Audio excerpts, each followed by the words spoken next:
कुरान आदम को नबी और मुसलमान नहीं कह रहा, इसलिए वो नहीं मान रहे। मुसलमान मतलब होता है एक ईश्वर को मानने वाला, एक ईश्वर को मानने वाला। इस्लाम के अलावा दुनिया का कोई दूसरा ऐसा मजहब नहीं है जो इस बात को मानता हो कि आसमान से कोई किताबें आई हैं। सिर्फ इस्लाम मानता है। आप आदम अलैहिस्सलाम को कुरान की आयत से नबी और मुसलमान साबित कर देते हैं, मैं अभी कलमा पढ़ के मुसलमान हो जाऊंगा। आदम को कुरान कहीं मुसलमान नहीं कहता। जो हिदायत दी गई वो कैसे दी गई? जिब्राइल आया, किताब के थ्रू दी, सपने में आई, क्या हुआ? हिदायत किताब के जरिए आती है, चाहे जो किताब कौन सी थी? तो किताब देखिए सिर्फ 4 ही का जिक्र है इसमें, और बाकी एक जगह का आदम की किताब कौन सी थी? हाँ, तो भाई वो तो वेद भी कुरान में नहीं है। मैंने क्या बताया, मैंने क्या बताया कि अगर कुरान में 1,24,000 पैगंबर का 1,24,000 पैगंबर का जिक्र होता तो कुरान में और कोई हिदायत ही नहीं होता, सिर्फ उसमें ये नबी के नाम से ही छप जाते पूरे। तो इसलिए कुरान ने शॉर्टकट में कह दिया कि जो भी इससे पहले हैं वो जबरुल अव्वलीन है, इससे पहले की किताब है वो, ठीक है। उसी में वेद भी है, आदम का भी है, उसी में सब कुछ है। वो मान और दूसरी चीज आदम की कैसे सेटिंग, जो कम्युनिकेशन हुआ ना आदम टू अल्लाह, वो कैसे हुआ? वो तो बताया कि जब तुम धरती पे उतरो तो मेरी जब हिदायत आएगी तो फॉलो करना, बस इतना ही बता दिया। इतना काफी था कि ये जो ईश्वर को मान रहा है, जो ईश्वर को मान रहा है वो बिल्कुल वो मुस्लिम है, सनातनी है। दूसरा चीज अभी ये बोले हुदल्लिल मुत्तकीन, जबकि कुरान हिदायत सूरे बकरा की 185 नंबर है, क्या है? हुदल्लिन नास। आपने ये बात क्यों नहीं बताई लोगों को? नहीं, ये तो आपने बता दी ना पहले। इसके जवाब में मैंने कहा कि देखिए सिर्फ हुदल्लिल नास नहीं है, हुदल्लिल मुत्तकीन भी है। सूरह बकरा की आयत नंबर 2, अलिफ लाम मीम ज़ालिकल किताबु ला रैब फीह हुदल्लिल मुत्तकीन। अब इसमें इन्होंने कहा है कि भाई आदम के ऊपर रेवलेशन आई। मैं फिर कह रहा हूँ ये आदम को अभी भी मुसलमान और नबी साबित नहीं कर पाए, लेकिन ये कह रहे हैं कि उस पर सुनिए ना इन्होंने कहा हिदायत, इन्होंने कहा भाई नबी सल्लल्लाहु अलैहि वसल्लम के अपने चचा को हिदायत मिली थी? नहीं मिली थी। बोलने नहीं दे रहे। नहीं बोलने क्यों दूंगा? जब आप देखिए वन बाय वन दीजिए ना, माइक बात पूरी करने दीजिए, फिर उनको दीजिए। देखो, इन्होंने कहा कि अल्लाह ने आदम को हिदायत दी, और फिर इन्होंने ये कहा कि किताबों के जरिए हिदायत आती है। मैं बस आदम अलैहिस्सलाम पे उतरने वाली किताब का नाम जानना चाहता हूँ। मुझे उनकी किताब का नाम कौन सी किताब से आई ना? जब ठीक है वो कुरान में बताया गया ना। मैं एक बात बोलना चाहता हूँ, अभी तक तो मैं नहीं बोला हूँ, पर मैं एक सवाल करना चाहता हूँ कि आदम अलैहिस्सलाम को ईश्वर का पहला बंदा जो है, आप तो मान रहे हैं, आप तो तस्लीम किए हैं। वो तो हर धर्म वाला मान रहा है, एक आदमी पहला है। ये हर धर्म का कॉन्सेप्ट है, हर धर्म का कॉन्सेप्ट है। तो बोल रहा हूँ ना, हम लोग आदम को पहला बंदा कुरान के मुताबिक मांग रहे हैं, लेकिन कुरान आदम को नबी और मुसलमान नहीं कह रहा, इसलिए वो नहीं मान रहे। आप मानते हैं ना? नहीं, अभी आप फिर बोल रहे हैं कि मुसलमान नहीं मान रहे। तो पहले मैं यही पूछना चाह रहा हूँ कि जब हिदायत काफिरों को मिलती नहीं और आदम पे हिदायत उतर रही है सूरह बकरा की 38 नंबर के हिसाब से, तो मुसलमान हुआ या नहीं? वो मुसलमान हुआ। तो आदम का नाम नहीं है, इसमें आदम का नाम नहीं है। कैसे आदम का नाम नहीं? एक मिनट, माइक सेट करनी। देखो भाई साहब पहले मेरा 1 to 1 एक क्वेश्चन का आंसर दीजिए। हिदायत असल में कहते किसे हैं, पहले ही बताइए। हिदायत मतलब वो गाइडेंस होता है कि इस धरती पे जब तक मतलब जो भी इंसान रहेगा उसको अच्छे कर्म कैसे करने हैं, बुरे कर्म से कैसे बचने हैं, आगे क्या करना है, वो बताया जाता है। ईश्वरीय उसमें सब कुछ रहता है। अच्छा, मैंने पहले वही बात कही थी, दोबारा से कहनी पड़ रही मुझे, आप समझे नहीं कि जो डायरेक्ट अल्लाह से आ रहा है, अल्लाह के यहाँ से, जो फरिश्तों के यहाँ से आ रहा है, जिसको सजदा ना करने से अल्लाह इब्लीस को निकाल देता है, जबकि इब्लीस खुद ही अल्लाह शिर्क करा रहा था। ये टॉपिक बदल जाएगा, इसमें नहीं जाते। हाँ, तो उसे हिदायत की क्या ही जरूरत, लेकिन इसमें डर और खौफ की बात है। डर और खौफ यानी कि वो जंगल बयाबान में भटक रहे हैं वो हवा माहवा उनसे कहीं दूर है, दूर दराज में, उन्हें मिल जाती तो वो भटकते ना। तो भैया हिदायत तो है नहीं, वो नबी होते तो अपने लिए नबी होते ना, मुसलमान साबित होते। आप शमशाद साहब हार चुके हैं। और ये जो कह रहे हैं ना, जनता डिसाइड करेगी, ये जो कह रहे हैं ना, मैं अपना एक पॉइंट रख लूँ, फिर आप अपना क्लोजिंग रिमार्क देना, फिर मैं दे दूंगा, ठीक है जी। और ये जो बार बार सूरह अल-बकरा की आयत नंबर 38 की बात कर रहे हैं ना, कि उसमें हिदायत का जिक्र किया जा रहा है कि जब मैं हिदायत भेजूंगा, तो उसमें देखिए सिर्फ आदम का नाम नहीं है। वो आयत सूरह 38 क्या कह रही है पहले वो सुन लिए। हमने कहा तुम यहाँ से, उसमें आदम का नाम है ना, वो तो वाक़या तभी के नाम के बाद ही है, ये वाक़या तभी पेश आ रहा है। पर ये जो कह रहे हो कि हिदायत किसके लिए, हिदायत वाली आयत में पढ़ रहा हूँ, सुनिए।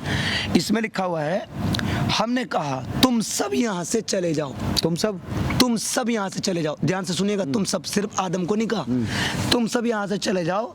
जब कभी तुम्हारे पास मेरी हिदायत पहुँचेगी तो उसकी ताबेदारी करने वालों पर कोई खौफ और गम ना होगा। ये जनरल बात कही है कुरान ने, और ये सिर्फ आदम के बारे में नहीं कही है। भाई साहब इस आयत से आदम को साबित कर रहे हैं, जबकि इस आयत के मुताबिक तो दाऊद भी आते हैं, इब्राहिम भी आते हैं, ईसा भी आते हैं, मूसा भी आते हैं, साले भी आते हैं, सब आते हैं, मुसलमान सब आते हैं, सनातनी सब आता है। अब आपने बता दी। अब पहला, अब ये हाँ लास्ट बता रहा हूँ कि पहला पूरे जनता, पूरे सनातनी, पूरे मुसलमान ये डिसाइड करें कि हिदायत, रिविलेशन, मुसलमान जो भी या ईश्वर को मानता है उस पे गाइडेंस और किताब उतरती है। तो अगर उस पे उतरती है तो आदम भी इंसान है, मुसलमान है। इनसे यहाँ पता चल गया इंसान है कि मुसलमान? मुसलमान मतलब होता है एक ईश्वर को मानने वाला, एक ईश्वर को मानने वाला। ठीक है, आर्य समाजी मानते हैं, आर्य समाजी मानते हैं, आर्य समाजी मानते हैं इसको। ये सुनिए, बौद्ध मानते हैं, बौद्ध मानते हैं, नहीं बौद्ध भी तो इनसे मानते ही नहीं है। जो भी एक ईश्वर की मान रहा है। कंक्लूजन रिमार्क है, उनको अनइंटरप्टेड टाइम दिया, हम में से कोई नहीं बोलेगा, हम अपना कंक्लूजन रिमार्क देंगे, आप उनका पूरा लीजिए। आप इनके सवालों का जवाब अच्छी तरह से नहीं दे पाए। देखिए, ये पब्लिक को डिसाइड करने दीजिए। जब हम लोग ब्रेक में जा रहे थे उससे पहले इन्होंने बोला कि आदम को अगर आप मुसलमान साबित कर दिए कि नबी भी तो हम लोग कलमा पढ़ेंगे। ठीक है, तो अब जब मैंने साबित कर दिया कि आदम अलैहिस्सलाम पे हिदायत उतरी तो अब ये मुसलमान मानने को भी रेडी नहीं है, पहला चीज। दूसरा, और कुरान में कहा है, नहीं वो भी तो कह रहे कि बताइए ना कब उतरी, कहाँ उतरी, कैसे उतरी। हाँ, तो ये कैसे उतरी, कब उतरी, ये बताने के लिए क्या होगा ना, हमें 1,24,000 पैगंबर का निकालना पड़ेगा। वो कुरान इसके लिए नहीं आया कि सिर्फ नाम दे दे और उसके बाद फिर उसी में भुला दे, आदमी सिर्फ नाम लेके ही रटता रह जाता। इसलिए कुरान हिदायत की किताब है, ना कि हिस्ट्री का जखीरा है कि इतने इतने रेफरेंसेस देगा। इसीलिए मैं सनातनी क्यों बोल रहा हूँ अपने आप को, इसी वजह से कि वेद भी इसी में है। ठीक है, पहला चीज। और दूसरा, एक चीज और बताया है कुरान ने कि अगर ए नबी आप जो है ना पूरे चमत्कार मोजिजा भी दिखा दें तो जिसको वो हिदायत नहीं देगा, जिसको वो कलमा की तौफीक नहीं देगा, ईश्वर की तरफ अपना नहीं बुलाएगा, वो कभी नहीं मानेगा। तो ये लोग मुसलमान आदम को नहीं मान रहे हैं देने के बाद भी। तो अब जनता डिसाइड करेगी कि कौन जीता कौन हारा। और सत्य सनातनी, जय हिंद, जय भारत। ये कह रही जनता बताएगी, अब तुम्हारे कहने से। बैठो बैठो शमशाद भाई, बैठे तो सही। तो अब मैं अपना कंक्लूजन देता हूँ। ठीक है, कोई काउंटर नहीं, सीधा अपना कंक्लूजन रिमार्क दे के बंद करते हैं। थोड़ा सा माइक पास करिए, मैं धीरे बोलूँगा। देखिए, जहाँ तक हमारी बात स्टार्ट हुई थी वो डिफरेंट काइंड ऑफ जो है वर्डिक के ऊपर बात हुई थी, वर्जन के ऊपर बात हुई थी, जहाँ कुरान लोगों को बांटता है, ईमान वाला और मुशरिक और काफिर।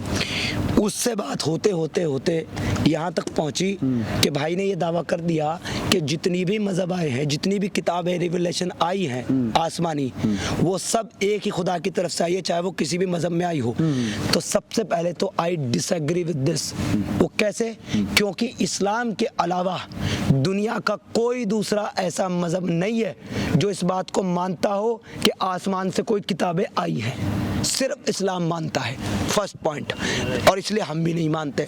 दूसरी बात, इन्होंने दावा किया आदम पहले मुसलमान और नबी हैं, तो इन्होंने बल्कि मुसलमान नहीं कहा था, इन्होंने नबी कहा था, क्योंकि इन्होंने कहा आखिरी नबी मोहम्मद, उनके बाद कोई नहीं आएगा। तो मुसलमान मानने से भी इनकार किया। सर देखिए ना, अब मेरा कंक्लूजन पूरा करने दीजिए। जब इन्होंने कहा कि आखिरी नबी मोहम्मद, मैंने पूछा पहले कौन, तो बात नबी से शुरू हुई, इन्होंने कहा आदम। मैंने इनको कहा, चैलेंज दिया नबी के साथ कि अगर आप आदम अलैहिस्सलाम को कुरान की आयत से नबी और मुसलमान साबित कर देते हैं, मैं अभी कलमा पढ़ के मुसलमान हो जाऊंगा।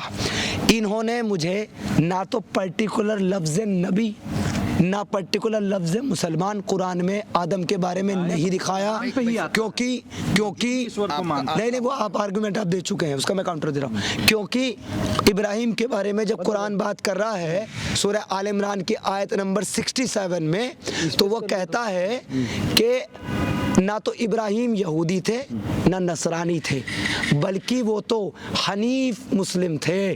तो वहाँ पर इब्राहिम को कुरान मुसलमान कहता है, हनीफ मुस्लिम। उस तरीके से आदम को कुरान कहीं मुसलमान नहीं कहता, कहीं नबी नहीं कहता। अब इन्होंने कहा कि हिदायत जो है वो सिर्फ मुसलमान पे आती है। और देखो यहाँ पर सूरह बकरा के आयत नंबर 38 में आदम पे हिदायत आई है। तो मैंने इनको साबित किया कि वहाँ पर आदम पे हिदायत नहीं आई है, बल्कि अल्लाह आदम को और तमाम फरिश्तों को जो उस वक्त वहाँ बहस कर रहे हैं उन सब से कह रहा है कि तुम सब यहाँ से चले जाओ। लफ्ज़ आया कुलना जमिया, जमिया का मतलब होता है सारे, चले जाओ यहाँ से। और जब तुम पर मेरी हिदायत पहुँचेगी तो तुम उसकी ताबेदारी करना। तो इससे ये मतलब बिल्कुल नहीं निकलता कि वो हिदायत आदम के ऊपर पहुँची या उनके बाद के लोगों पर पहुँची, क्योंकि उनके बाद के लोगों का जिक्र आदम का नहीं है। फिर भी अगर ये मानते हैं ये कि आदम पर हिदायत आई, तो इनको मुझे आदम की उस हिदायत वाली किताब का नाम कुरान से वैसे ही बताना पड़ेगा जैसे इब्राहिम के सहीफे कुरान में है, मूसा की तौरात कुरान में है, दाऊद की जबूर कुरान में है, ईसा की इंजील कुरान में है, और मोहम्मद सल्लल्लाहु अलैहि वसल्लम की कुरान जो है वो कुरान में है। अब इसके साथ मैं अपना मुद्दा यहाँ पर रोकता हूँ और सारे लोगों से मैं ये बता दूँ कि हमारी शमशाद भाई के साथ सिर्फ वैचारिक लड़ाई है। ये हमारे भाई हैं, हमारे अजीज़ हैं, जो इनकी इज़्ज़त हमारे दिल में है। हम उम्मीद करते हैं वही हमारी इज़्ज़त इनके दिल में प्यार है।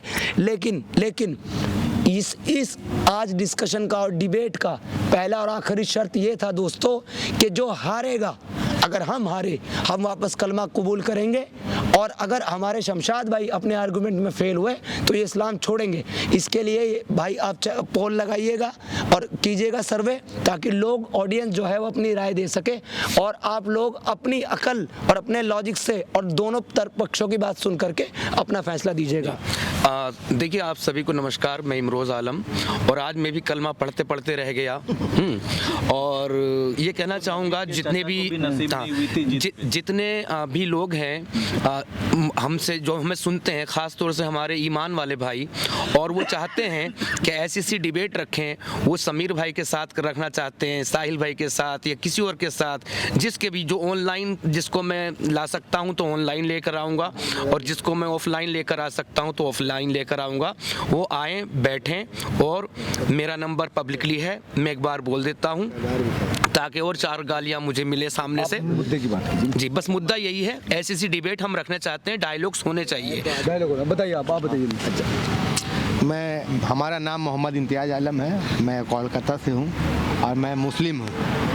और मैं अपना एक बात जो है आपके चैनल के माध्यम से कहना चाहता हूँ कि हमारे भाई जो है समीर भाई ने जो कहा कि आदम अलैहिस्सलाम को अल्लाह ने कहा कि तुम लोग चले जाओ दुनिया में, मैं जिस तरह हिदायत को जिस तरह मैं उतारूंगा आप उसे फॉलो करना। तो देखिए वो सही का है, आपने सही कहा है, मैं उसका जवाब दे रहा हूँ कि फरिश्तों का जो सरदार है इब्लीस, वो भी था जब अल्लाह ने सबको जब भेजा तो शैतान इब्लीस का काम क्या है? दुनिया में कत्ल गारत करने का, हिंसा को फैलाने का। और आदम अलैहिस्सलाम इंसान है, अव्वल इंसान, जो इंसानियत को समाज के अंदर जो है, देखिए दुनिया में 2 किस्म के लोग हैं, एक शैतानी लोग हैं, एक इरफानी है। तो आदम अलैहिस्सलाम को तो हमारे समीर भाई भी मान तो लिए कि ईश्वर का पहला अवतार जो है आदम अलैहिस्सलाम, अवतार की इंसान नहीं, कुरान में आदम का जिक्र है। मैं सिर्फ ये मान रहा हूँ कि कुरान में आदम का जिक्र है, मैं इसका विटनेस नहीं हूँ क्योंकि मैं आदम से मिला नहीं हूँ। देखिए दो किताब में जो लिखा उसके हिसाब पे बात कर रहे हैं ना आप। चलिए खत्म कीजिए। ठीक है बात हम तो दोनों पक्षों की बात आपने सुनी, अपने अपने पक्षों पर अभी भी अड़े हैं। हार जीत, आप जीत हार कुछ मान रहे नहीं मान रहे? ये पब्लिक डिसाइड करेगी। लास्ट में इन्होंने यही बोला था कि आदम को आप मुसलमान भी साबित कर दें, तो मैंने बता दिया कि हिदायत मुसलमान भी नहीं हो पाया, क्योंकि मुसलमान ने अगर शब्द की बात करें 1400 साल पहले, उससे पहले तो क्रिश्चियन भी थी। पब्लिक आप सब तमाम लोग देख रहे हैं, आप बताइए कि किसकी तर्कों में कम है और कौन इनमें अव्वल है, ये आप पर छोड़ते हैं। आप तुम बताइए। लेकिन हर धर्म लगभग ये तो सिखाता है कि इंसानियत सबसे ऊंची चीज़ है, मोहब्बत सबसे प्यारी चीज़ है। सिर्फ आस्था के नाम पर एक दूसरे को गाली देना, एक दूसरे को नीचे दिखाना, ये हर धर्म का अपमान है। हर मजहब ये नहीं सिखाता जी। और सबको अपनी भाषा में अपनी मूल किताबें पढ़ने का मैं अनुरोध कर रहा हूँ। कुरान को भी तर्जुमा में पढ़ें और वेद, उपनिषद, गीता को भी पढ़ें, तभी समझ में आएगा। बाकी सब कुछ शब्दों और भाषाओं की वजह से ये दुनिया में लड़ाई चल रही है। जय हिंद, जय भारत। इसमें मैं शमशाद भाई का पूरा समर्थन करता हूँ और मैं कहता हूँ तमाम मुसलमानों को और गैर मुस्लिमों को भी कुरान भी और गीता भी, सारी चीज़ें एक साथ पढ़नी चाहिए, समझनी चाहिए और खुद तय करना चाहिए कि क्या बेहतर है। बस इसी संदेश के साथ आप क्या सोचते हैं जरूर बताइए। सबसे चीज़ जो बड़ी है वो इंसानियत है, एक दूसरे की रिस्पेक्ट है और धर्म का तत्व यही है कि वो एक दूसरे की इज्जत करना सिखाए। नमस्कार, आप क्या सोचते हैं जरूर बताइए। नमस्कार, वीडियो अच्छी लगी हो तो शेयर जरूर करना। धन्यवाद।